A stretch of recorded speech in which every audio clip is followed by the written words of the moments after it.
Reprise avec les Verts, avec les Fennecs. L'Algérie joue. Malheureusement, ce sera un match à huis clos. Covid oblige. Bah, comme vous l'avez dit, le Covid aujourd'hui nous force comment dire, à vivre différemment, à dénaturer un peu tout ce qu'il y a autour de notre sport roi.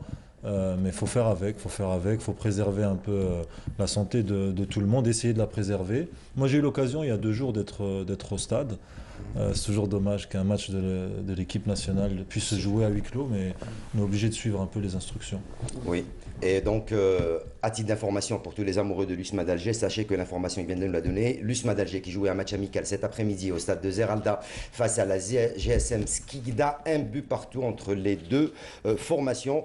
Satisfait de ce résultat? Match amical, c'est un match plutôt d'application, hein, mais bon. Satisfait, on préfère toujours, même match de préparation, on préfère toujours gagner.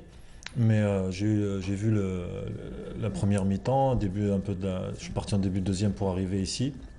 Et on sent surtout que les garçons, ça fait 7-8 mois qu'ils n'ont pas joué. Et c'est très un difficile. handicap, voilà. C'est un handicap pour tout le monde et pour remettre la machine en route, il va falloir un petit moment. Ouais, ça ne remet pas en cause le niveau des joueurs qui sont dans l'effectif aujourd'hui. Non, le niveau des joueurs, il a forcément pris un coup. Et puis si on continue, on va dire, et que dans une perspective proche, on ne rejoue pas, il en prendra encore un coup. Mais, Davantage. Ça Pour revenir sur le stade du 5 juillet, et je l'ai dit lors du sujet, c'est que la dernière fois que la sélection nationale a joué à domicile au stade du 5 juillet, donc un match officiel, c'était en 2011. Donc pratiquement plus de 9 ans après, la sélection nationale revient dans ce stade pour un match officiel. Et je me souviens, lorsque Antar jouait déjà, il y avait on parlait de cette malédiction un petit peu du stade du 5 juillet. On préférait très souvent aller au stade Mustapha Tchaker. Finalement, on voit qu'avec le temps, après le stade, si on a réellement une bonne équipe, on peut gagner dans n'importe quel stade. Donc il n'y a pas mieux qu'Abdel Noura, c'est le stade qu'on appelle Mahkama, hein, donc tout le monde le connaît, hein, c'est tribunal. Tu as touché du doigt, le point essentiel, c'est quand on a une bonne équipe. Parce que c'est vrai que le stade du 5 juillet est un stade où c'est pas un tribunal, mais enfin, l'équipe nationale, dès qu'elle fait un faux pas, c'est la catastrophe après. le public est plus exigeant. Donc c'est vrai que, non, il ne faut pas oublier que Chaker, on a tout le temps eu de bons résultats là-bas. Aucune défaite. Il y a eu surtout une pelouse. Oui. Une très bonne pelouse Il y a eu également. surtout à Chaker une pelouse, on s'en rappelle 2007-2008, où l'état de la pelouse du 5 juillet ne permettait pas. Vous avez des images en tête d'Algérie-Serbie ou L'Algérie-Bosnie. L'Algérie-Bosnie, où le terrain il était catastrophique. Donc je pense que surtout, au-delà de l'aspect technique, il y avait aussi un terrain qui ne permettait pas de pratiquer un football. En tant que joueur, Antal, à ce moment-là, tu étais le capitaine, est-ce qu'il y avait, on sentait, la fédération souvent prenait l'avis des joueurs aussi du sélectionneur national par rapport à la domiciliation.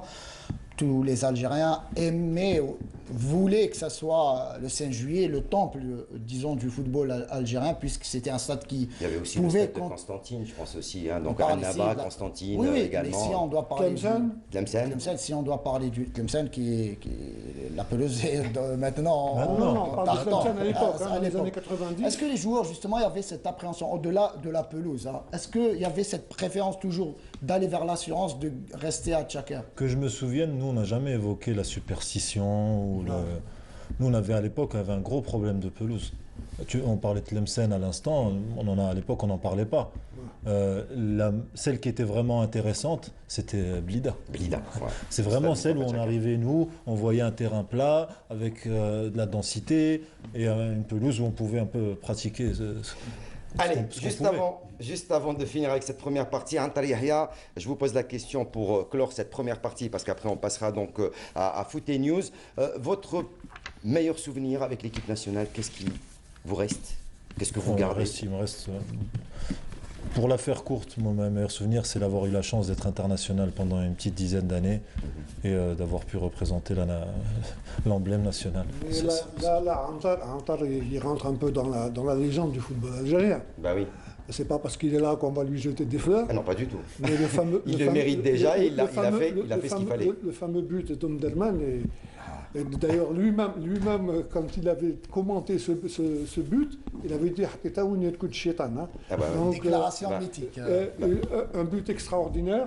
Merci. Donc, vous avez eu l'occasion de revoir? Oui, Vous le gardez en milliard de souvenir? fois. Eh ben, juste pour vous, nostalgie, retour sur ce fameux match et ce fameux but d'Omdurman commenté par notre ami Mohamed Jamel de la chaîne nationale et également le sonore et l'interview en fin de match de Antar Yahya. منصوري مغني كريم زياني يلعب كرة من هناك ليبدأ هايلة محاولة التسديدة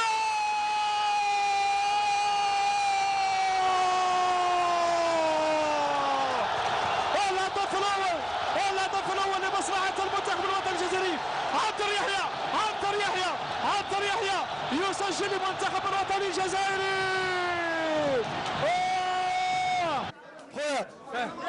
ضربنا في الارض حكمها. ايوه ضربنا في السماء حكمها. نعم ضربنا وين الشيطان ما يجيبهاش.